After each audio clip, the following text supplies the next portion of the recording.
أعوذ بالله من الشيطان الرجيم بسم الله الرحمن الرحيم السلام عليكم ورحمة الله تعالى وبركاته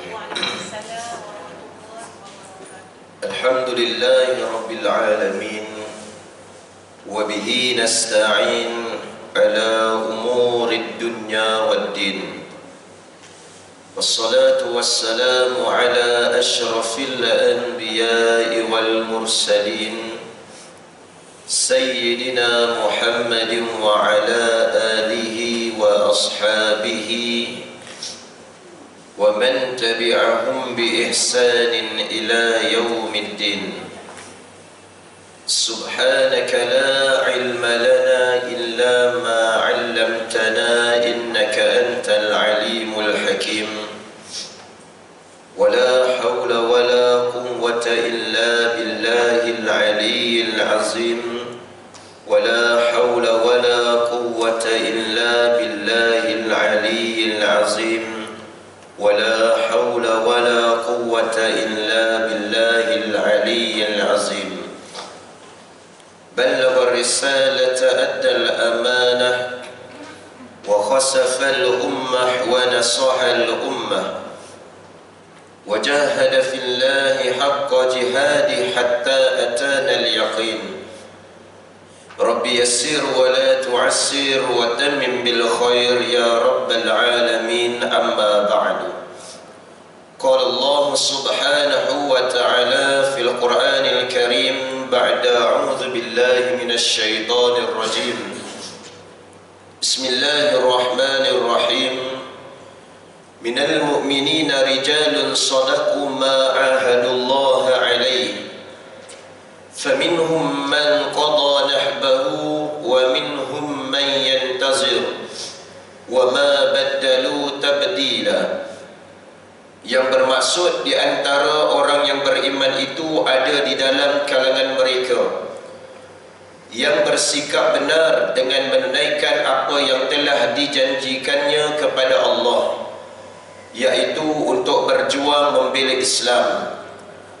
Maka dalam kalangan mereka ada yang telah sempurna menunaikan janjinya itu lalu gugur syahid, dan ada juga di dalam kalangan mereka yang menunggu giliran, yakni untuk syahid, dan mereka pula sekali-kali tidak mengubah apa yang mereka janjikan itu walaupun sedikit.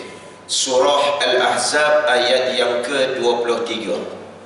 Alhamdulillah, yang saya hormati lagi raikan seluruh jawatan kuasa kuliah muslimah, kepada para asatizah dan kepada semua sekali para jemaah yang dirahmati Allah Subhanahu wa taala sekalian.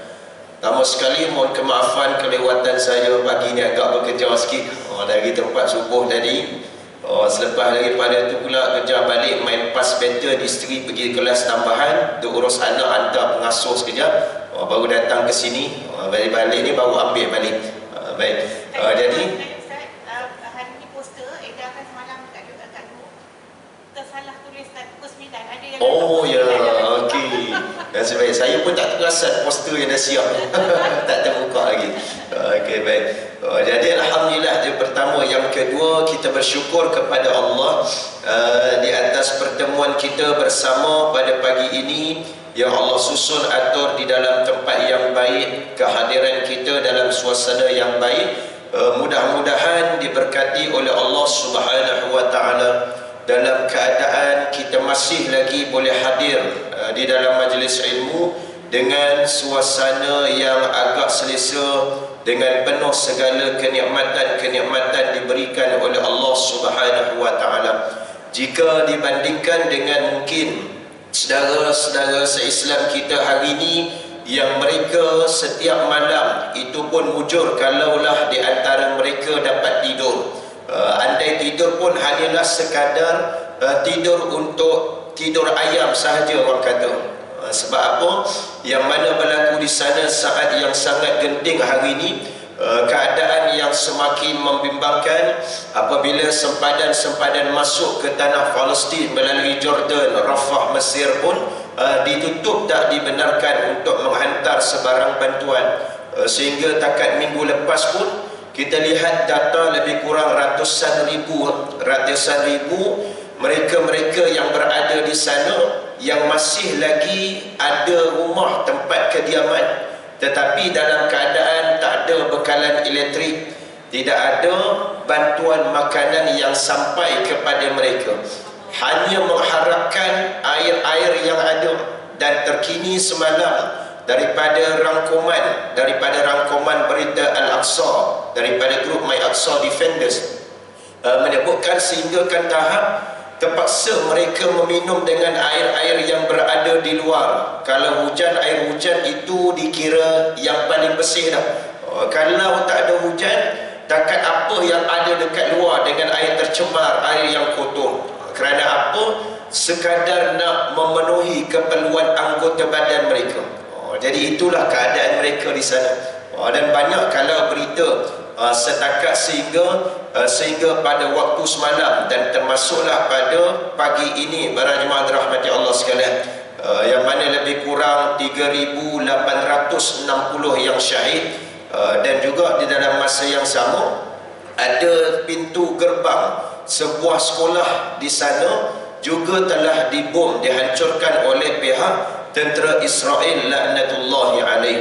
Jadi semakin hari nampak gayanya dia orang kata macam semakin rancak peperangan yang berlaku. Walaupun kadang-kadang kita duk nampak macam tak ada apa, mungkin ada setengah tu dia terlepas pandang dari sudut berita. Tapi sebenarnya setiap hari demi hari mereka ini menanti dengan kematian berada di hadapan. Setiap hari demi hari mereka perlu bersedia terpisahnya anak-anak dengan ibu bapa, terpisah dengan ahli keluarga masing-masing. Dan kalau kita maklum pun bagaimana hospital yang telah dibom, salah satu hospital yang besar berada di Gaza. Baik, jadi para jemaah dirahmati Allah Subhanahu wa taala sekalian, rangkuman berita ni kita boleh tengok kalau nak cerita banyak lagi para jemaah sekalian. Bagaimana seorang pemain bola sepak Mesir yang sangat terkenal, Muhammad Salah, dalam satu ucapan dia letakkan, dan itu kurungan X, dia sebutkan X tu media sosial dia, cuma tak dinamakan Facebook ke Instagram ke TikTok dan sebagainya, kerana hari ni kalau buat berkaitan dengan tu kena pula tak kena gaya. Contoh kata Israel terus tulis Israel, boleh jadi kena blok. Dapat info sekolah SK Bandar Rincing semalam atau 2 hari lepas, mereka buat kutipan dana untuk Palestin, dan mereka buat penceritaan pendedahan sikit tentang Palestin secara live Facebook. Tak lama tu disekat Facebook apa nama ni, SK Bandar Rincing tak silap, ada dengan Syahsudi Impian Hilir Ustaz Anwar. Baik, selain para jemaah dirahmati Allah Subhanahu wa taala sekalian, itulah sedikit sebanyak paling tidak kita sentiasa mengetahui keadaan-keadaan semasa. Kalau orang tanya berita ni nak dapat mana, carilah sumber yang bertepatan, yang sahih. Sebab kalau tidak, ada setengahnya terutamanya bab data dimanipulasi, terutamanya angka yang terkorban, yang mati syahid, dia jadi nampak sikit padahal banyak dah. Tapi daripada pihak musuh, dia nampak macam banyak padahal berapa je para jemaah sekalian. Sebab apa? Nak menunjukkan Islam ni adalah ganas para jemaah dirahmati Allah. Jadi dapatkanlah, boleh tengok antaranya Facebook My Aqsa Defenders, yang kedua Cinta Gaza Malaysia, Mapim yang ada dekat sini pun boleh tengok para jemaah sekalian, dan Al-Azhar Care pun kami ada juga update dari masa ke semasa untuk info berkaitan dengan di Aqsa di Palestin. Dan kalau direct in charge Nadir An-Nuri, itu di antara yang biasa kami rujukkan kita lah untuk dapatkan kepastian dan kesahihan. Baik para jemaah dirahmati Allah Subhanahu wa taala sekalian. Baik, apa pun pada pagi ini insya-Allah kita sambung pengajian kitab Al-Kabair, iaitu dosa-dosa besar. Dan kita masuk pada muka surat 39, iaitu dosa memakan riba para jemaah sekalian. Memakan riba ataupun bunga wang lebihan. Jadi kata gini, rupanya ada cas tambahan yang lain. Baik, kalau dalam buku ni Dia sikit dia perbincangan dia 39 sampai 41. Tapi tak apa, saya akan selit-selitkan juga dengan rujukan saya yang kitab satu lagi, Dosa-dosa Besar para jemaah sekalian. Baik, dalam bab memakan riba, pertama sekali Allah Subhanahu wa taala berfirman, "Ya ayyuhallazina amanu taqullaha wa dharu ma baqiya minar riba in kuntum mu'minin. Fa in lam taf'alu fa'dhanu biharbin minallahi wa rasulih wa in tubtum falakum ru'usu amwalikum la tazlimuna wa la tuzlamun." Shadaqallahul azim. Yang bermaksud, wahai orang-orang yang beriman, bertakwalah kamu kepada Allah dan tinggalkanlah, yakni jangan menuntut lagi saki baki riba yang masih ada pada orang yang berhutang itu, jika benar kamu orang-orang yang beriman. Oleh itu, jikalau kamu tidak juga melakukan perintah mengenai larangan riba itu, maka ketahuilah akan adanya peperangan daripada Allah dan Rasulnya. Akibatnya kamu tidak menemui selamat. Jika kamu bertaubat, maka hak kamu yang sebenarnya ialah pokok asal harta kamu. Dengan yang demikian, kamu tidak berlaku zalim kepada sesiapa dan kamu juga tidak dizalimi oleh sesiapa. Jadi dalam ayat ni, ayat 278 dan 279 daripada surah Al-Baqarah jelas menceritakan tentang khusus bab riba. Selain daripada itu juga Allah ada menyebut wa ahallallahu al-bai'a wa harrama riba, dan Allah menghalalkan jual beli serta mengharamkan riba. Nak sebut kenapa ada kaitan dengan ayat itu para jemaah sekalian? Sebab maksud kata bukanlah tak boleh. Kalau gitu orang kata hari ini macam mana tak berniaga, orang kata tak ada untung.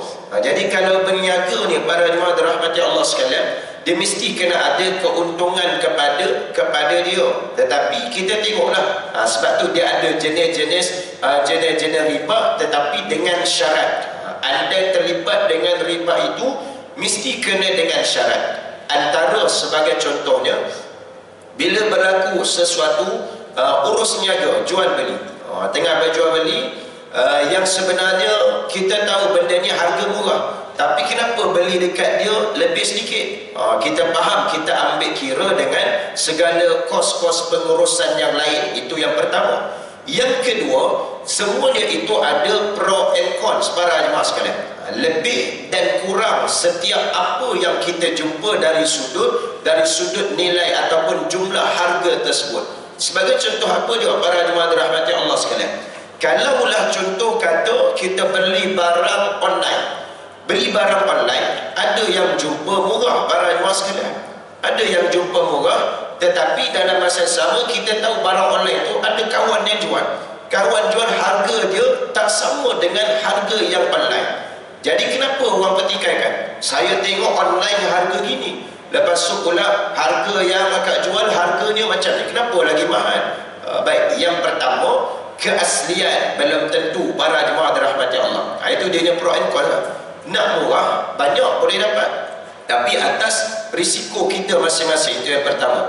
Yang kedua, nak murah mungkin jenis yang jual online dia boleh sekali hantar saja dengan satu jumlah yang diamonkan, maka dia buat terus penghantaran tersebut.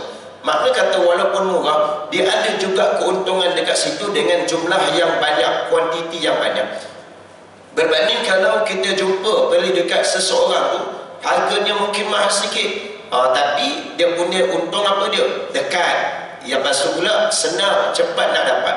Online kena tunggu. Kadang seminggu tunggu barang order online tak sampai-sampai.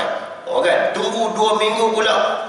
Kena pula nak guna untuk event para jemaah sekalian. Adalah event kita nak guna. Beli barang online sebab nak dapat murah. Jadi bila tunggu dah 3 minggu pun tak sampai-sampai, walaupun dia tulis dekat bawah tu estimate date ada tarikh sekian hingga sekian. Habis tarikh sekian tu tengok tak sampai juga lagi para jemaah dirahmati Allah sekalian. Bila tak sampai, kita dalam masa yang sama memanglah kita kontak kenapa lepas dari tarikh ni tapi tak sampai-sampai lagi. So kita kena estimate, itulah dia online, dan jumlah yang kita bayar kadang bergantung pada situasi pengantaran, bergantung pada keadaan-keadaan yang kita pun tak tahu. Tapi kenapa lebih mahal sikit dekat akak tu kalau kita beli? Harga dia lebih mahal, barang yang sama. Pertama, yakin confirm memang dia jual barang tu betul dah para jemaah sekalian. Pertama. Yang kedua, cepat terus boleh dapat para jemaah dirahmati Allah. Tak payah tunggu sampai macam online punya tempoh masa. Jadi semua tu ada pro and cons. Cumanya para jemaah sekalian, dalam bab riba ni ada syarat-syarat yang tertentu. Harga itu dipersetujui dan jual beli itu mesti dilakukan pada ketika itu, tidak dalam keadaan yang bertangguh.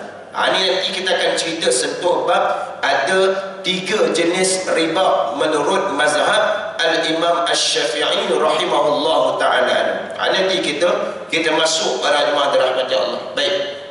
Jadi ni dalam ayat Al-Quran tu nak ceritakan tentang apa dia. Janganlah hendak kamu menuntut lagi saki-baki riba pada orang yang berhutang, khususnya dalam bab hutang. Hutang ni kalau kita dengan konvensional, pinjaman kereta, loan kereta, itu satu part, itu yang lain, itu ada perbincangan lain. Tapi hutang yang dimaksudkan di sini adalah dari sudut personal di antara kita dengan dia, para jemaah sekalian. Kita pinjam 2,000 contoh, patutnya bayar balik 2,000 para jemaah sekalian. Tetapi ada setengah yang dia nak ambil keuntungan dekat situ, yang dia kata apa dia, sebab kalau kau lewat bayar daripada tempoh ni maka akan jadi 2,500 contoh. Ini yang Quran kata, elakkan daripada jangan mengambil dengan lebihan-lebihan tersebut para jemaah dirahmati Allah sekalian. Memanglah dia kata apa, dia kata macam mana, dia kata kalau tu untung lagi pinjam dekat aku walaupun 2,500, kalau kau pinjam loan personal dekat bank, jadinya jumlah tu boleh jadi lagi lebih dibanding pula macam tu. Jadinya kesian dekat orang. Sebab tu Allah sebutkan di akhir ayat tu, la tazlimuna wa la tuzlamun. Jangan kamu menzalimi orang lain dan kamu juga tidak akan dizalimi oleh sesiapa pun. Jangan amal budaya gitu. Kita duk buat orang, nanti orang buat dekat kita, para jemaah dirahmati Allah. Ini dalam konteks orang kata bab riba berhutang di antara personal dengan personal. Sebab tu bagusnya kalau bab hutang ni dalam Quran Allah ada sebut khusus kaedah apabila kita berhutang. Orang yang memberi dan juga orang yang meminjam, para jemaah sekalian. Kita bagi dia pinjam dekat kita, kedua-duanya Allah kata apa dia? Ya ayyuhallazina amanu iza tadayantum bidainin ila ajalin musamman faktubu. Wahai orang yang beriman, apabila kedua-dua kamu terlibat dengan hutang, kamu yang memberi hutang dan kamu meminjam dengan hutang tersebut, maka Allah kata faktubu, maka hendaklah ditulis kedua-duanya. Kena tulis. Kita bagi 2,000, kita tulis pinjam bagi dekat akak ni 2,000. Lepas tu dia pinjam dekat kita, memang lebih lagi kena tulis. Jadi orang soal kenapa orang yang bagi pinjam tu yang kena tulis, padahal yang pinjam ni lah yang kena tulis. Kita bagi kat dia, kenapa kita perlu nak tulis? Sepatutnya dia je. Ini yang namanya Islam. Pertama, nak selamatkan keadaan supaya tidak berkait dengan dosa-dosa yang lain. Dosa lain apa dia? Boleh jadi putus silaturahim. Dia tak ada lah Ustaz, jangan kata tak ada. Dia waktu tak terjadi kata tak ada. Tapi sampai masa bab duit boleh jadi bermacam-macam. Tak payah kata orang lain, adik-adik pun, keluarga pun, para jemaah sekalian. Kau pinjam kat aku, lama dah tak bayar, hati dah rasa tak sedap. Jadi ini nak kata bab duit dia sensitif, para jemaah sekalian. Jadi sebab tu Allah bagi tahu awal dah, walaupun yang bagi pinjam kena tulis juga. Bagi pinjam apa? 2,000. Tak ada lebih, betul, tak ada lebih. Tulis 2,000, para jemaah sekalian. Yang pinjam pun 2,000. In case satu ketika, satu masa yang meminjam itu mati ataupun meninggal dunia, para jemaah sekalian, maka yang bagi pinjam nak tuntut duit kepada dia ataupun warisnya, para jemaah sekalian. Dia buka buku 555, kan? Tengok ada tulis 2,000, para jemaah sekalian. Kan buku 35, sekarang tak jumpa dia. Kan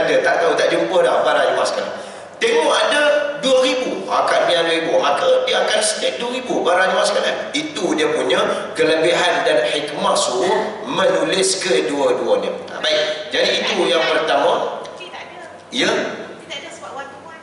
Kena ada bukti ke saksi tak? Saksi. saksi. Katalah macam contohnya kalau kita tulis, yang tulis pemberi pun tulis, tapi kalau kata apa-apa jadi, tak ada kita beri dua orang je yang tahu, sedangkan Ya betul. Itu pun betul juga. Itu dari sudut kalaulah kata in case bab hutang-hutang ni, itu sebaiknya kita semasa hidup, masa sihat ni, kita kena bagi tahu juga dekat siapa kalangan ahli keluarga. Kan cerita-cerita ada masa-masa sembanglah dekat anak ke, maknanya sepatutnya lah tengoklah, kalau tak perlu semua ada pun tak apa, salah seorang. Ayah ni sebenarnya ada berhutang dekat Haji Mat tu, kan contoh, hutangnya 3,000 tapi belum terbayar lagi. In case apa-apa nanti ya carilah buku tu dekat dalam laci tu ke, ataupun jumpalah dia, tengoklah macam mana. Jadi itu sebenarnya yang disebut wasiat para jemaah sekalian. Kan wasiat ni itulah masa kita sihat ni tengah hidup. Bukan wasiat ni hari ni kita salah faham, nak mati, nak meninggal dunia. Para jemaah sekalian, salah faham orang bila sebut, tak percaya balik ni, cuba sebutkan suami, bang saya rasa nak wasiat sikit. Orang akan nampak dah nak mati sangat tu. Sebab apa? Orang nampak wasiat dia meninggal, wasiat dia dah nak mati. Sedangkan wasiat ni bukan untuk waktu nak dekat meninggal dunia. Kalaulah wasiat itu ketika waktu nak dekat meninggal dunia, boleh yakin ataupun tidak sempat kita berwasiat pada ketika tu. Kan tengah nazar, ni ada tanah dekat sana, kena pula dia bersusun-susun tanah dia, bersusun harta, mana sempat. Tempoh nazak tu kita tak tahu berapa lama panjang pendeknya. Para jemaah tak sempat dah. Belum cerita nak mengajar kalimah la ilaha illallah lagi. Para jemaah sekalian, jadi nak sebut wasiat ni masa sihat ni, para jemaah sekalian, cuma kena kita perbetulkan. Jangan minta maaf bang, saya cakap ni bukan kata saya tak sihat nak dekat mati, nak meninggal dah. Tapi orang kata wasiat ni masa sihat buat supaya selamatkan keadaan. Kadang takut mati mengejut, saya tak pasti bang, pergi jalan terjatuh habis meninggal dunia. Kan jadinya tu saya nak wasiat awal-awal, ada harta sikit, adalah gelang emas saya simpan sorok bawah katil, abang pun tak tahu. Kan contoh para jemaah dirahmati Allah sekalian.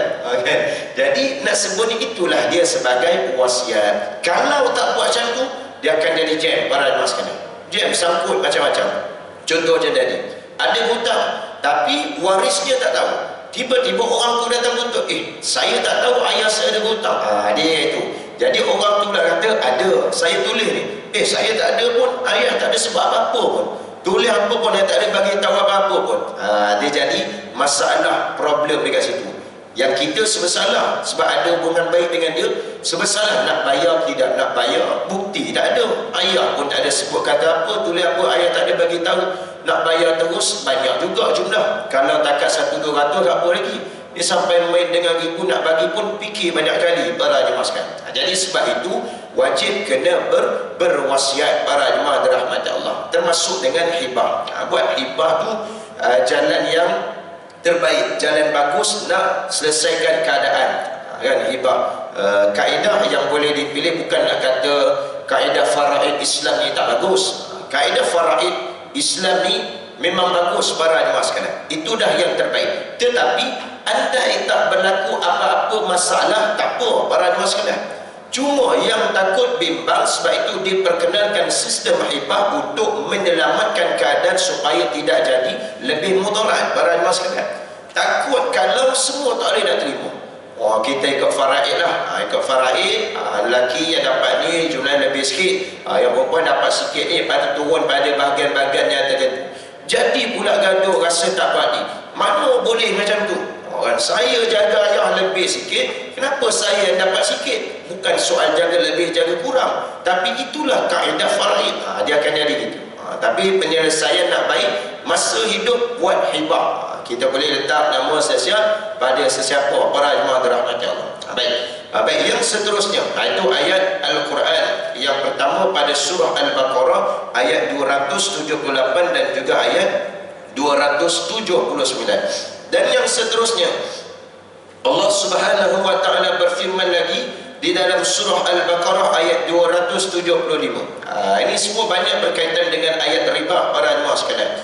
alladzina ya'kuluna ar-riba la yaqumuna illa kama yaqumu alladhi yatakhabbathu asy-syaitanu minal mas dzalika bi annahum qalu innamal bay'u mithlu ar-riba wa ahalla Allahu al-bay'a wa harrama ar-riba faman ja'ahu maw'izatun min rabbih fantaha falahu ma salafa wa amruhu ila Allah wa man 'ada fa ulaika ashabun nar hum fiha khalidun.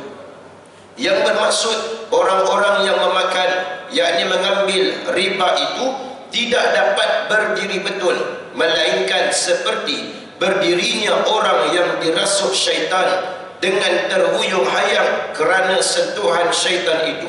Hal ini demikian adalah disebabkan mereka mengatakan sesungguhnya berniaga itu sama sahaja seperti riba, padahal Allah menghalalkan jual beli dan mengharamkan riba. Oleh itu, sesiapa yang telah sampai kepadanya peringatan larangan daripada Tuhannya lalu berhenti mengambil riba, maka apa yang telah diambilnya dahulu sebelum pengharaman itu adalah menjadi haknya dan urusannya terserah kepada Allah. Sesiapa yang mengulangi lagi perbuatan tersebut, maka itulah ahli neraka, mereka kekal berada di dalamnya.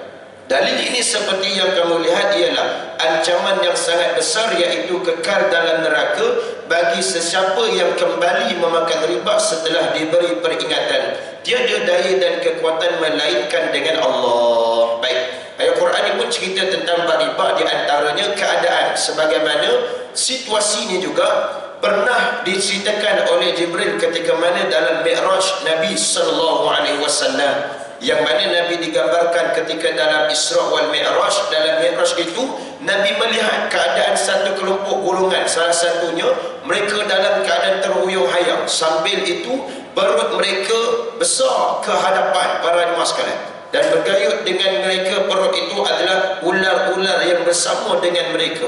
Lalu ditanya kenapakah keadaan golongan manusia ini, lalu dia beritahu kepada Nabi SAW, inilah dia keadaan orang-orang yang memakan hasil riba di dalam kehidupan, dan apabila diberi peringatan maka diulang sekali lagi. Maknanya lepas dengar kuliah ni kita cuba ambil jalan inisiatif tidak terlibat dengan riba. Kan jangan kata Nesa pula datang kuliah, kalau tak tahu tak apa. Kan ada orang yang dia fikir gitu, para jemaah sekalian. Itu jadi sebab dia tak nak datang majlis ilmu. Sebab apa? Dia kata ambil hukum gitu.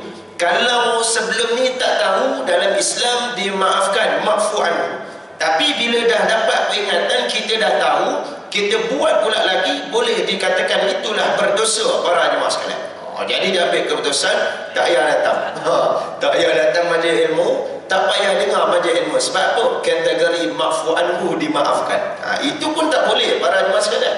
Sebab dalam hati dia dah berniat seolah-olah nak menjadi jahil selama-lamanya. Itu rasa mudah dia.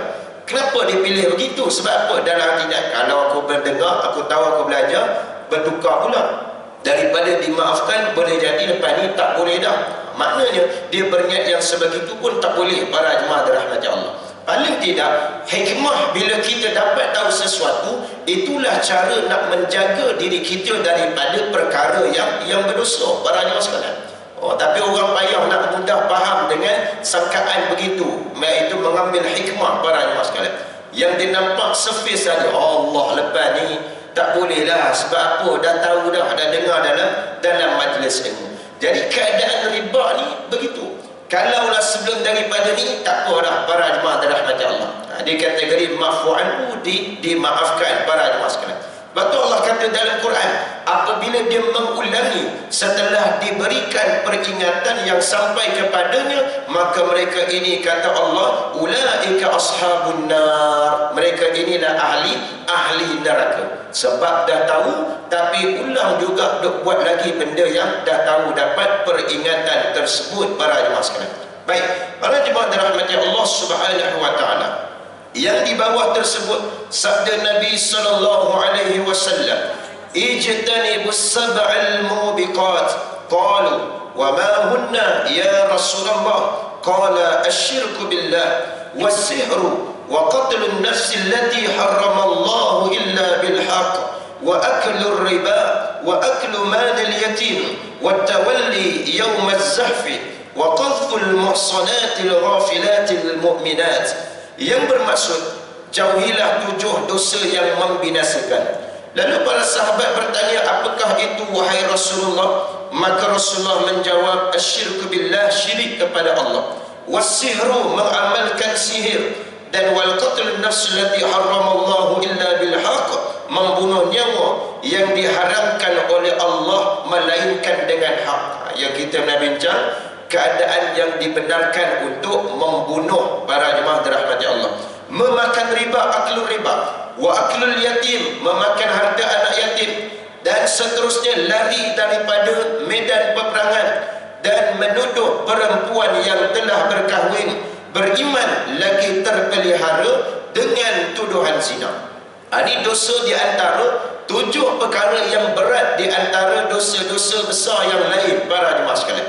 Dosa besar ni banyak, semua tu berat, semua tu penting. Tapi dalam banyak yang berat itu ada jauh yang lebih berat di antara banyak-banyak, antaranya adalah 7 perkara ini para jemaah dirahmati Allah. Salah satunya adalah apa dia? Aklul riba, iaitu memakan riba. Kenapa dia antara dosa besar yang sangat berat? Sebab dia ibarat dia menzalimi kepada orang lain, dalam masa yang sama dia mengambil keuntungan yang sepatutnya tak layak ataupun orang kata tak gamak lah para jemaah dirahmati Allah sekalian. Kalau ia pun berpatutan, contohlah, kalaulah kata para jemaah dirahmati Allah atas kos urusan-urusan tertentu, biarlah berpatutan. Ini kadang sampai tak berpatutan, tak masuk akal para jemaah sekalian. Beli dekat akak tu memanglah harga dia kita tahu mahal sikit. Sebab apa dia? Memang kita percaya ini betul asli dia punya barang yang dijual. Takut hari ni banyak benda-benda yang fake, mudah sangat boleh buat para jemaah dirahmati Allah. Kan makanan pun sama para jemaah sekalian. Kan saya kalau orang tanya, kan istimewa rumah lah, orang rumah lah duduk kadang duduk ni, orang duduk WhatsApp tanya, yang biosi benda ni betul ke ada jumpa online para jemaah sekalian? Online ada jual.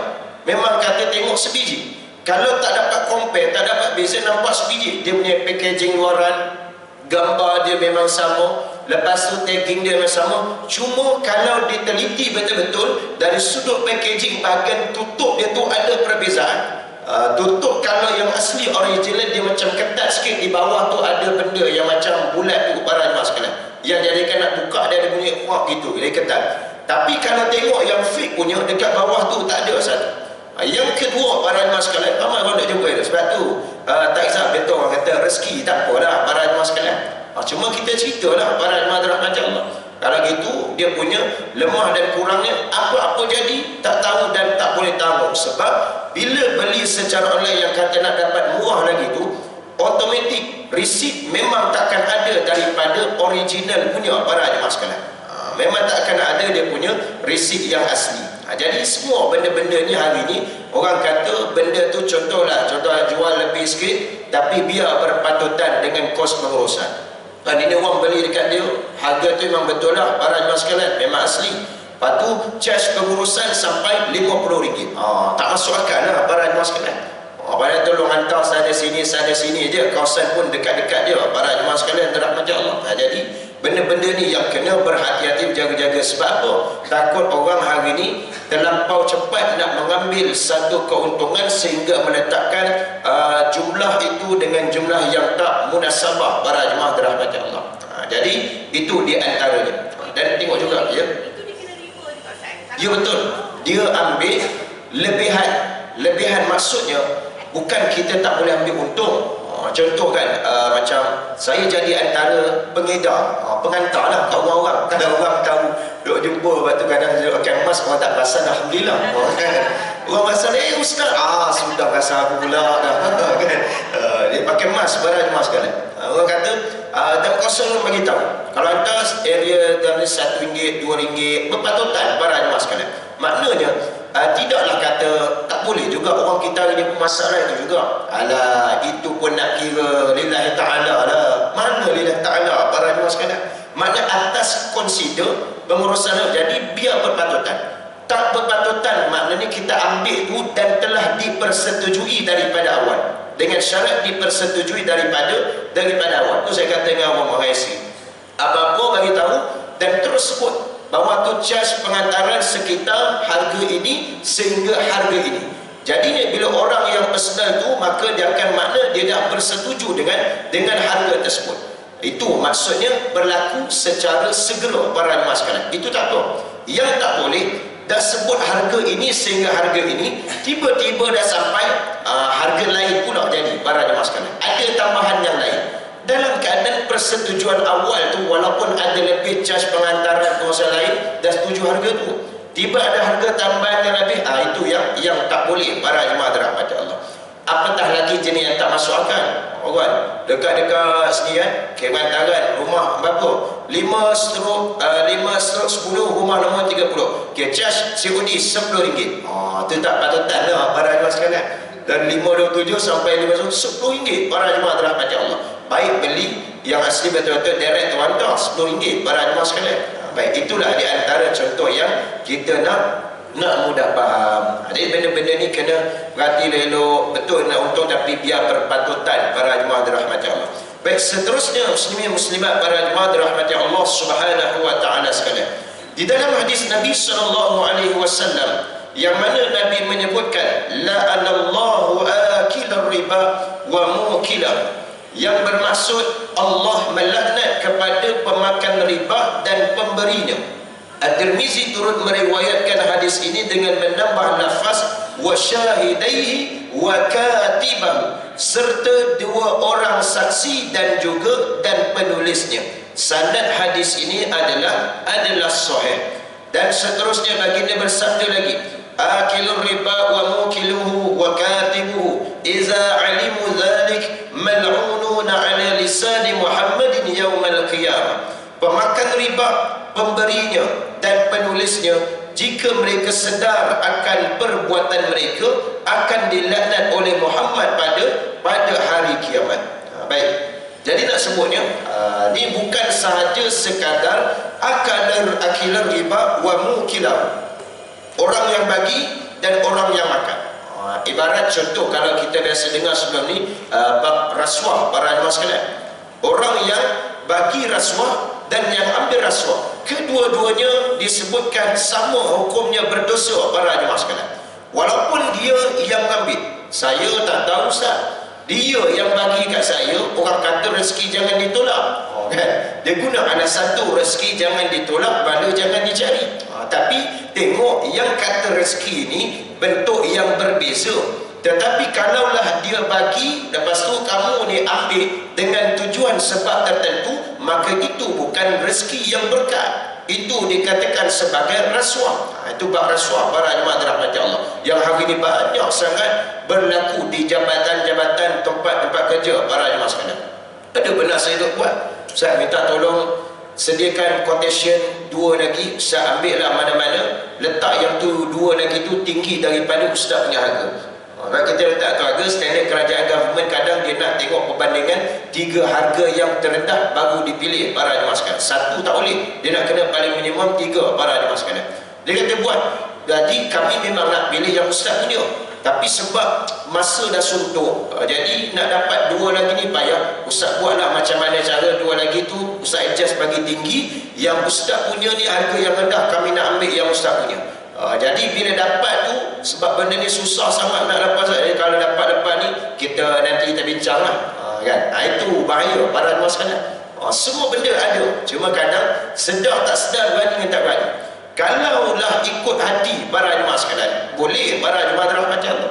Saya buat satu sebuah harga, letak kepala letterhead tu, letaklah apa-apa nama syarikat company, lepas tu tulis. Contoh yang saya punya kata 1,000 para jemaah sekalian, tulis yang kedua ni 2,000, tulis yang satu lagi, create lah satu lagi, cipta satu lagi, harganya adalah 3,000. Automatik yang saya punya dia akan pilih. Tapi bukan setakat tu saja, kesan dia sangat-sangat besar para jemaah sekalian. Jangan buat main.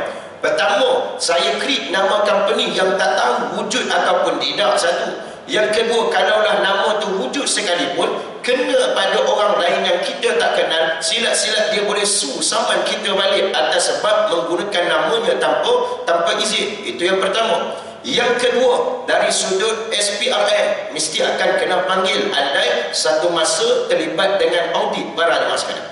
Bila lepas audit, semua akan terdedah para jemaah sekalian. Macam mana harga ni, batu nama syarikat yang boleh ni, batu yang boleh. Kena pula jenis dapat job ni banyak berturut-turut para jemaah sekalian. Benda bayar, sebab tu kadang orang tanya, saya tak repeat lagi ke tempat yang sama? Tak apalah, ada rezeki lain nanti, bagilah peluang lain. Ada rezeki lain, tengoklah siri-siri modul-modul bahagian-bahagian yang lain. Sebab apa? Dia jadi satu benda yang bahaya kalau berulang kali yang sama para jemaah dirahmati Allah sekalian. Kan? Orang akan jadi kenapa sama? Takut ada apa-apa ni. Walaupun kadang-kadang sebab tu penting penilaian. Selepas daripada program tu ada penilaian, itulah bukti yang kukuh. Saya dipilih kena berulang-ulang ni bukan sebab apa-apa suapan ke rasuah sebagainya, tapi ini bukti orang penilaian daripada peserta yang disebabkan saya dipanggil lagi untuk kali yang berikutnya. Itu dia para jemaah dirahmati Allah. Baik, rupa-rupanya bukan setakat orang yang memberi dan juga mengambil riba. Lalu Nabi SAW sebutkan juga, termasuklah juga kepada siapa dia? Syahidaihi wa katibahu, orang yang menjadi saksi dan juga penulisnya para jemaah dirahmati Allah. Ini hati-hati, kadang-kadang kita ni tak terlibat dalam memberi riba, tapi orang minta tolong, Kak tolong tuliskan dia punya hutang ni dengan saya. Kita jadi tukang tulis para jemaah sekalian.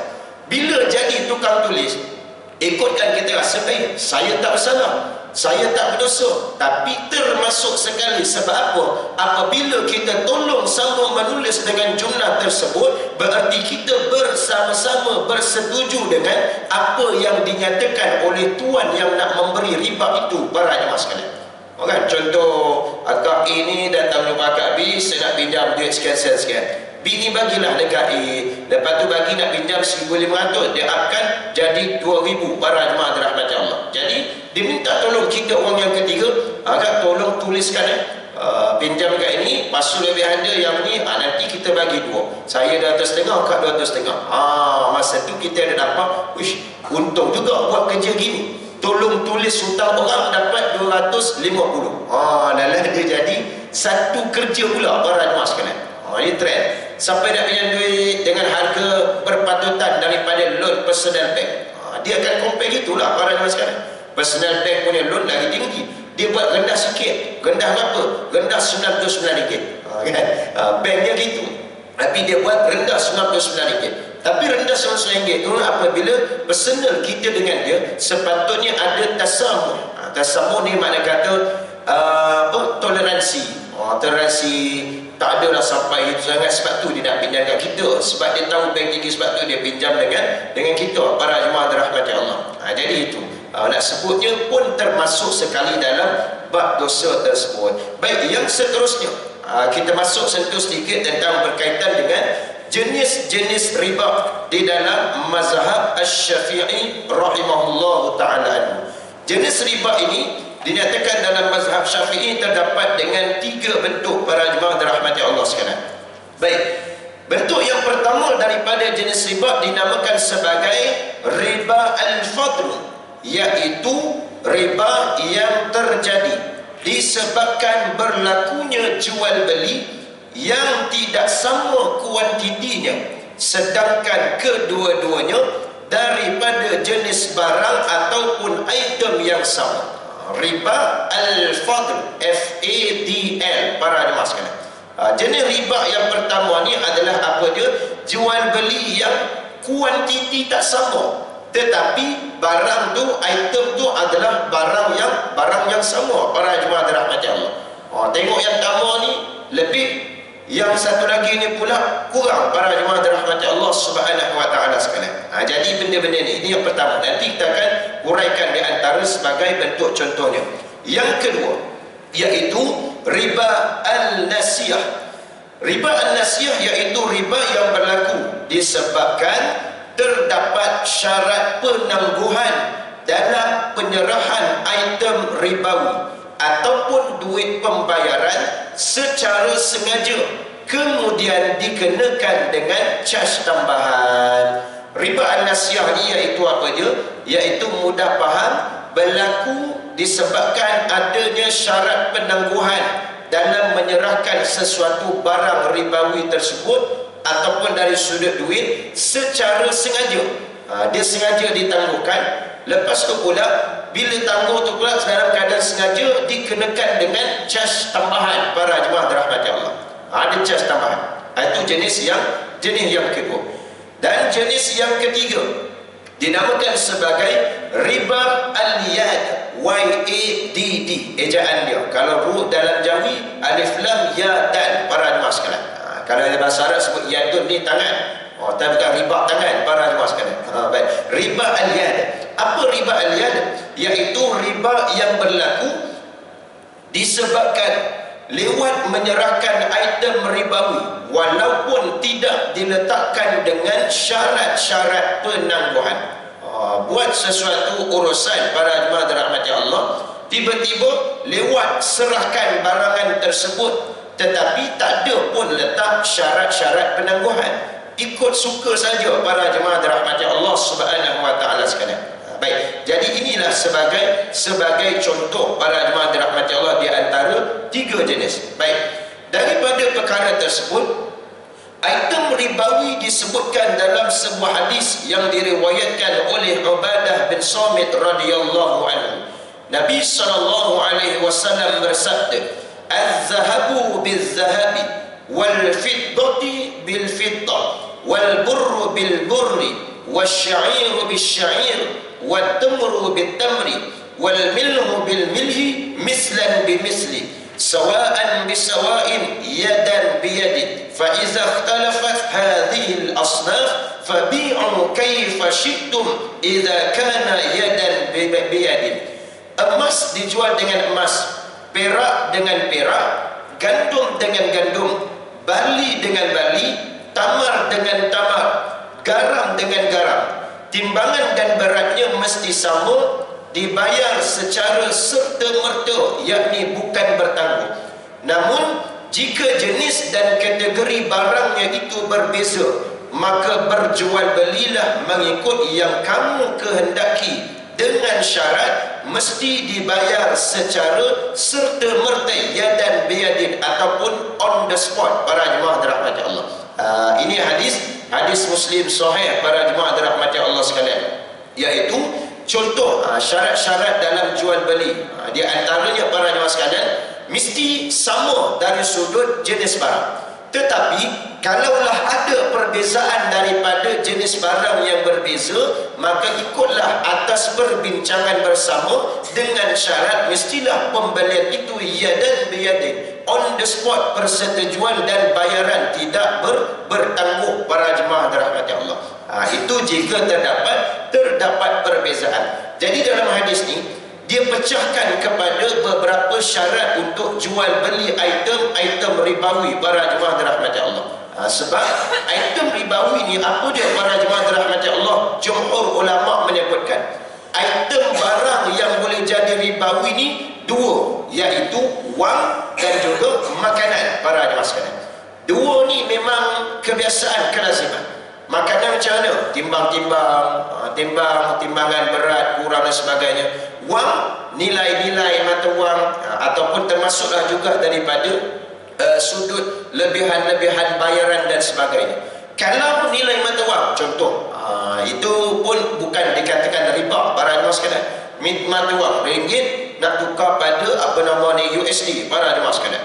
Kita RM300 contoh, para jemaah sekalian, tukar dengan duit USD baru 1 USD contoh, ataupun baru 10, tak sampai 10 USD, para jemaah sekalian. Kalau RM300 memang tak sampai 10. Keluar punya tempat 56 keping, pergi tukar USD dapat adalah sekeping dia, para jemaah sekalian. Sekeping pun kecil dia jumlahnya, para jemaah dirahmati Allah. Jadi macam mana perkara tersebut? Itulah yang dinamakan mesti berlakunya persetujuan on the spot, pembayaran secara on the spot. Kita tak boleh kata tangguh, para jemaah sekalian. Kan? Saya nak tukar duit USD ni, jadi bila tengok-tengok ni, okey, saya nak beli yang ni, tapi bayaran nanti saya tangguh. Mana boleh, para jemaah dirahmati Allah. tak ada lagi syarikat pertukaran mata wang para jemaah sekalian yang buat sistem begitu para jemaah dirahmati Allah. Sistem apa dia? Dia setuju lock hari ni punya harga tapi bayar bukan hari. Tak ada para jemaah sekalian. Kalau ada, rugi para jemaah dirahmati Allah. Sama macam emas pun para jemaah sekalian. Dan kita tahu hari ni harga berapa, 1 gram berapa harga, menurun para jemaah sekalian. Sampai masa kita tahu dia akan naik. Jadi masa turun ni saya nak lock hari ni harga tersebut, tapi bayar nanti dululah bayar masuk pukul 35. Dia ingat macam hutang barang para jemaah sekalian. Itu tak boleh. Sebab apa? Dia melibatkan perubahan-perubahan semasa. Dan bila ada perubahan semasa, kadang dok kira lebih ada kurang dan persetujuan. Okey, setuju harga ni, tukar dapat gini, okey, kena terus on the spot lakukan pembayaran, selesai semua para jemaah dirahmati Allah. Dia tak boleh tangguh. Emas kalau buat gitu, pertukaran mata wang buat gitu, habis rugi, tutup, bankrupt para jemaah dirahmati Allah. Jadi nak sebutnya itu di antara. Baik, kita masuk sedikit tentang syarat-syarat jual beli item ni baru. Ni berdasarkan daripada hadis tadi, cuma dia lebih jelas bila mana diasingkan satu persatu para jemaah sekalian bersama dengan huraian.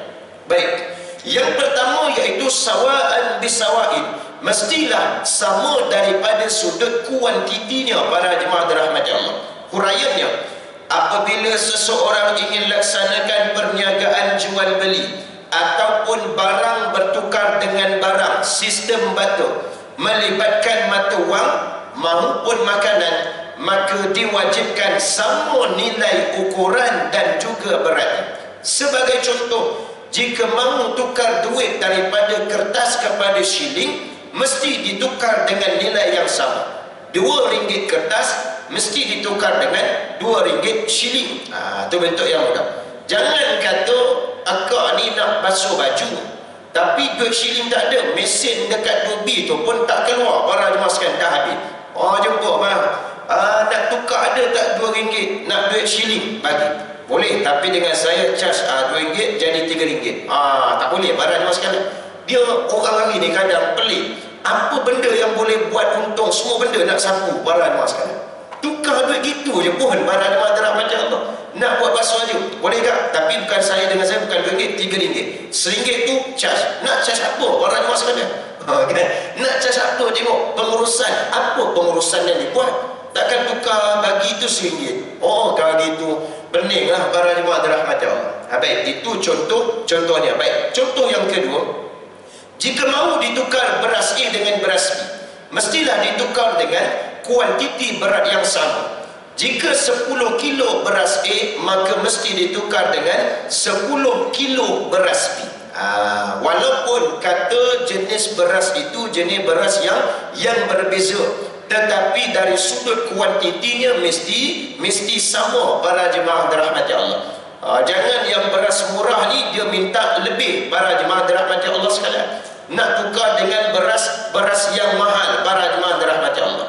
Yang mahal dia bagi sikit, yang murah ni kita nak bagi kat dia, kena tolak kat dia lebih pula para jemaah dirahmati Allah. Itu sudah jadi urusan yang tidak adil para jemaah sekalian. Mesti kena sama sebab dia masih dalam item barangan yang sama para jemaah dirahmati Allah.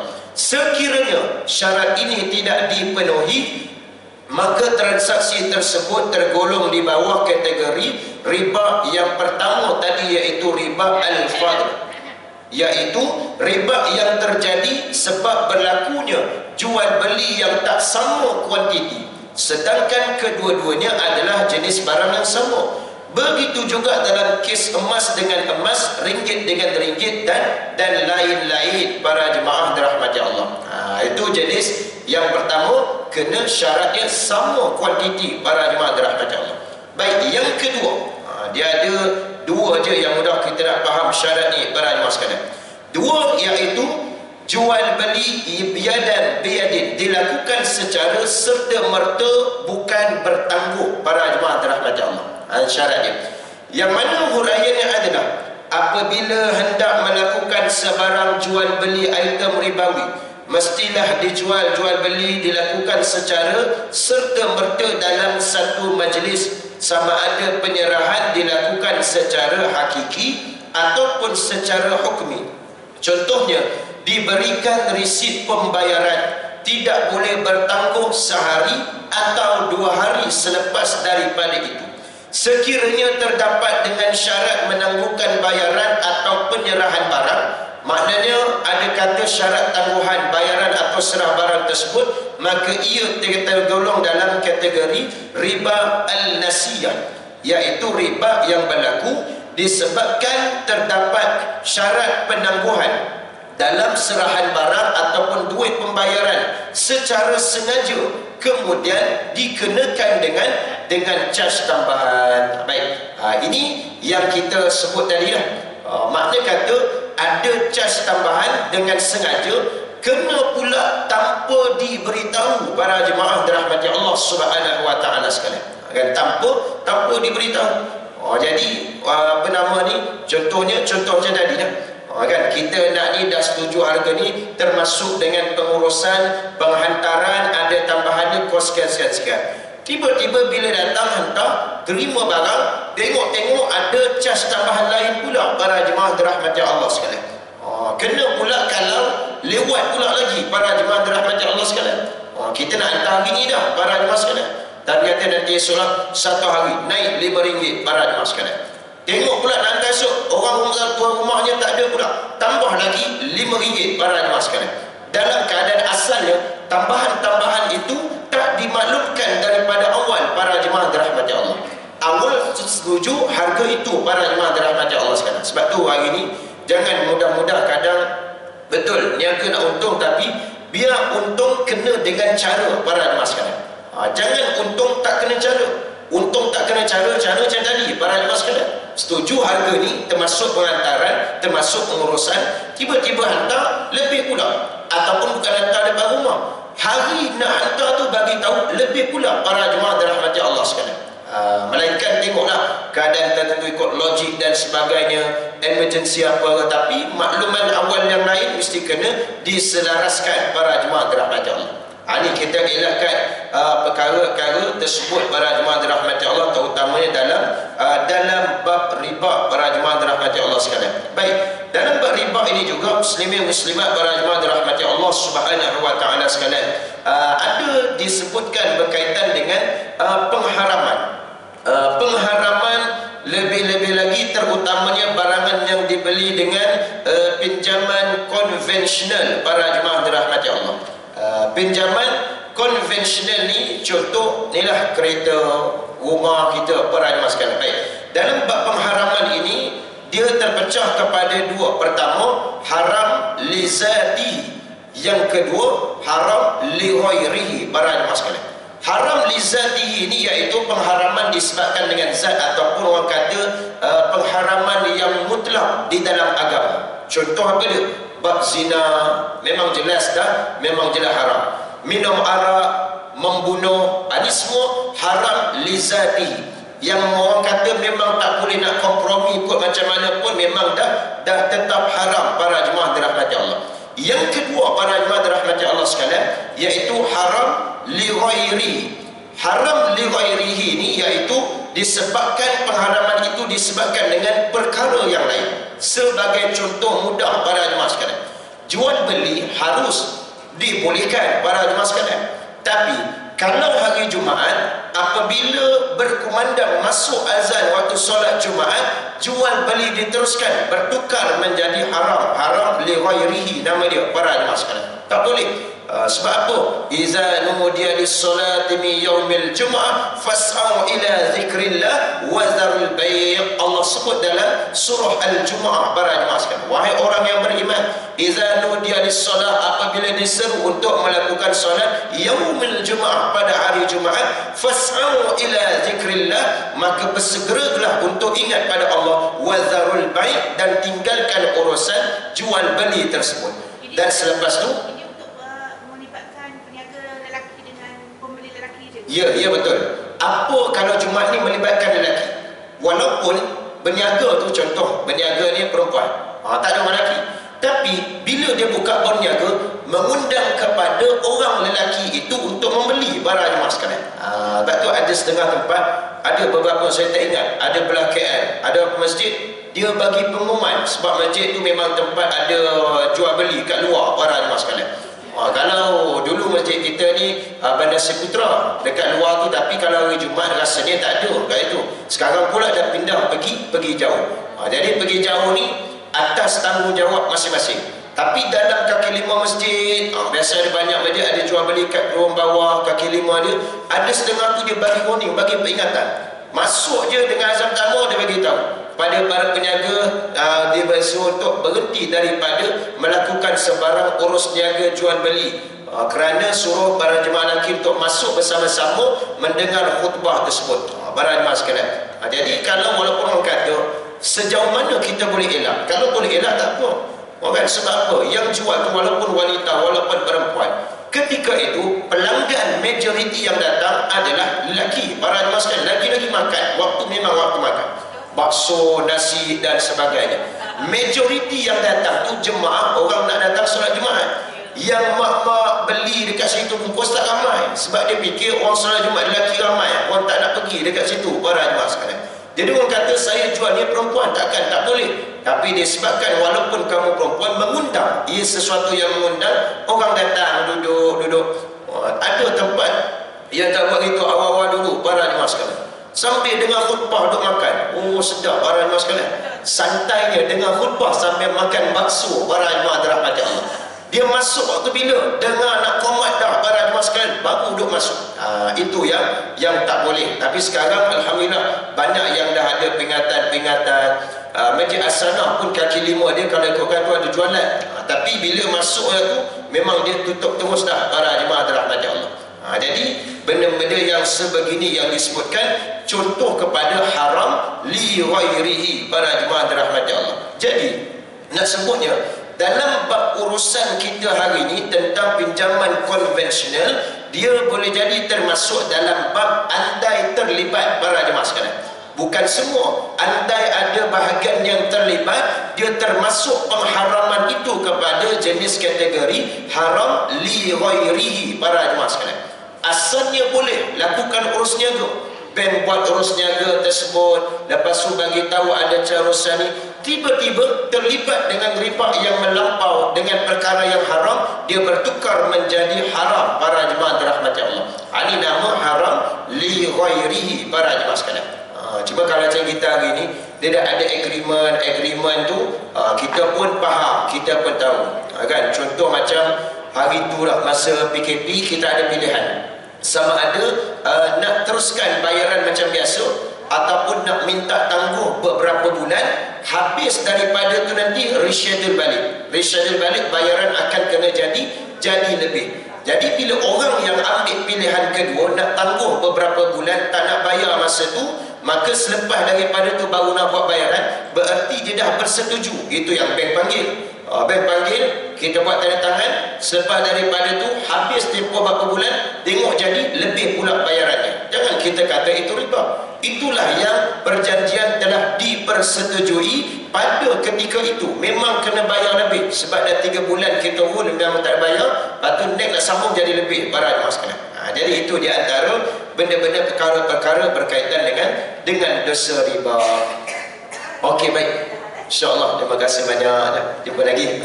Ya, baik, jadi kita hampirlah takat tu je perbincangan kita bab riba ni. InsyaAllah pada pertemuan yang akan datang kita akan sambung tentang bab aklul yatim, memakan harta anak yatim secara zalim. Yang ni pun ada perbincangan dari sudut contoh orang yang buat sekolah anak yatim, macam mana berkaitan dengan itu. Dia mengambil sedikit bahagian daripada itu, ada dalam perbincangan yang lebih jelas para jemaah dirahmati Allah. Sebab kadang jadi tanya, Ustaz, macam mana dia tu terlibat dalam pengurusan anak-anak yatim, bina sekolah, batu dia mengajar itu yang sebagainya, boleh tak diambil daripada pemberian orang ramai dia gunakan untuk kegunaannya? Itu semua soalan-soalan yang biasa para jemaah dirahmati Allah. Nanti kita akan sambung pada pertemuan yang akan datang bulan hadapan. Ya. Sebab bila Ustaz sebut kita cerita ni yang pasal hal sumbangan kepada sendiri, okay. dan juga ada yang tabung Gaza yang buka ni, ada dia kata NGO yang kalau katalah dia dapat terkumpul, dia kata sebut tabung Gaza betul daripada sekian-sekian ni kata 1 juta. 1 juta tapi kan adakah 1 juta tu memang langsam dihantar ataupun memang dia orang ambil sebahagian untuk dia punya gerak kerja pengurusan ke? Okey, faham. Baik, itu memang viral juga baru-baru ni. Ada juga dapat dalam grup-grup WhatsApp. Ya, betul. Okey, dia gini, syarat di dalam ROS ni adalah satu bahagian yang kalau orang buat NGO, persatuan-persatuan mesti kena berdaftar dengan tu ROS. Kalau tak daftar dengan ROS tu muskil. Jangan, lepas tu kalau nak confident betul tanya ada nombor daftar dengan ROS ke tak. Macam kami Al-Zakat pun memang berdaftar dengan ROS. Itu yang pertama. Yang kedua, syarat ROS ni sebenarnya para jemaah sekalian peruntukan memang ada diberikan kepada persatuan ataupun pengurusan tersebut atas kos-kos urusan yang dilakukan sebanyak 30% sahaja para jemaah sekalian. 30% daripada hasil tersebut. Tetapi macam kami pun tidak sampai 30%. Kami buat 10% je para jemaah sekalian. Kami buat 10% saja. Walaupun dengan ROS yang ditetapkan hanya sekadar 30.